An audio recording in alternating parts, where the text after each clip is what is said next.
Maduago nemi nyapon kola ko Ewenyigba TV Nyadzɔdzɔwo komo wana oji ndenkonye nate agboye mepita enusini sebe English na do ko ke edam gbere nyapanya joda le nyapa wana ope akwaji ka de jesi be si bi nyama ke atro asile nyajonti ke wawo nyemoda ntokata namle wana epe akwaji kenemia ako agre nyajoma ma klokoto ngodo nyope akwaji nemi Povito de apotara pagbara le kama woto he povito podo eve kaklo do krusile no via maton bubu pe akpaji kaje bovanyare no amudum da le University of Ghana school ko come le kama school via de ka echi swimming pool ma yika wubo pagba koto wona yeme kenya pe nkolao he ye club le me borugo le agbatemira la matrovi maba na magara nya jome nemi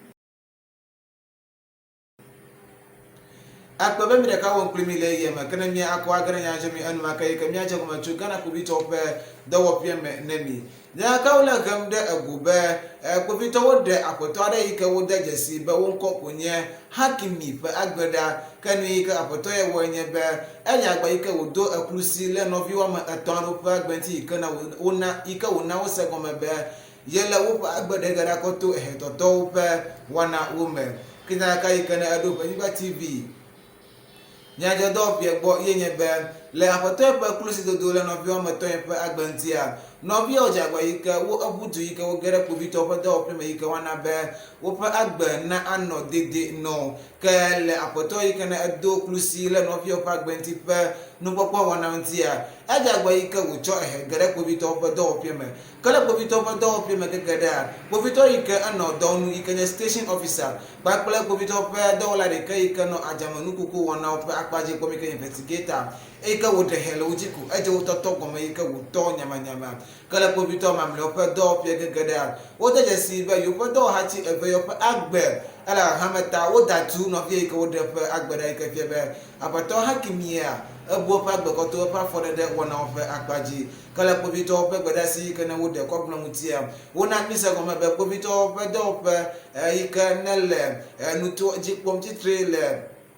savana nutoa ma enye nu yike kpɔtɔ yike wole avu wɔm kpakple hlɔdonu wɔna yiwo katã le edzi yim le nutoa me ta nɔvi ɖe sia ɖe na kpɔtɔ yike wo atsɔ belele tɔxɛ kɔkɔ na kpovitɔwo le woƒe afɔɖeɖe wɔnawo ƒe akpadzi ke le ame yike nye gbeɖelaga ne kpovitɔ woƒe dɔwɔƒewo katã le Ghana dukɔme gudu yike nye IGP Dr. George Ekuffo-Dampare anye ame ɖe yike va wɔ sasra kpɔ ne kpovitɔwo ƒe dɔwɔla eve yike ne wole kpovitɔwo ƒe dɔyɔƒe me hele gbedada xɔm yike wode dziƒo na wo be ya nye ame ɖe yike akpɔ woƒe agbetakpɔɖoɖo ga ɖe sia ɖe yike woagblẽ egbɔnɔ yike wode dziƒo na wo be agbea ne akpɔtɔ anɔ agbeteƒe na yike woagbugbɔ ava woƒe dɔwɔnawo ƒe akpadzi ke ne mia atso le akpame ne mi yike mia anɔ gegem ɖe dzɔgbɔvɔnya aɖe yike enɔ mo dom ɖa le University of Ghana school kɔkɔ dometɔ ɖeka yike ne le Ghana dukɔme ne mi ŋudzɔdzɔwo de dzesi be le sukuma me le nyitsɔ mimi na agbe va yi dzia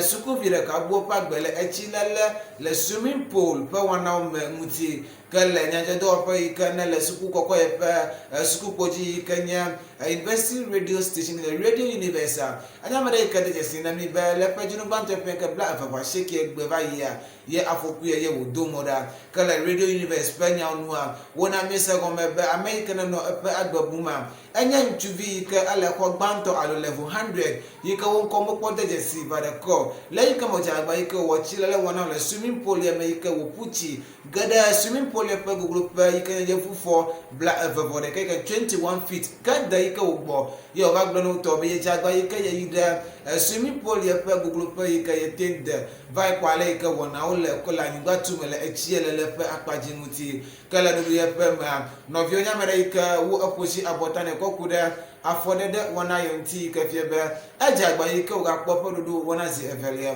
ke le ɖeviwo ƒe nyanua wode dzesi be le yewo ƒe tsi lele wɔnawo mea yewo monya be yewo ƒe nɔvi ekpɔtɔ gale etsia me kpli yewo yike fia be etsia me yike wòzu kukula ke woɖe kɔ gblɔ be ewɔ mo ya ne yewo yike yewo kpɔ enutsotso le ŋkuʋuʋui ƒe mɔɖaŋu wɔnawo dzi le yike me yewo de dzesi woƒe velia ye be ebu eƒe agbeta kpovitɔwo nye ame yike woɖe kɔ gblɔ be ame yike ne le etsi le nyawo dzi kpɔm alo le modzaka ɖe ƒe wɔnawo dzi kpɔm le suwɔkɔ ye me yewo le ŋgɔmekuku wɔnawo wɔm kpakpli wo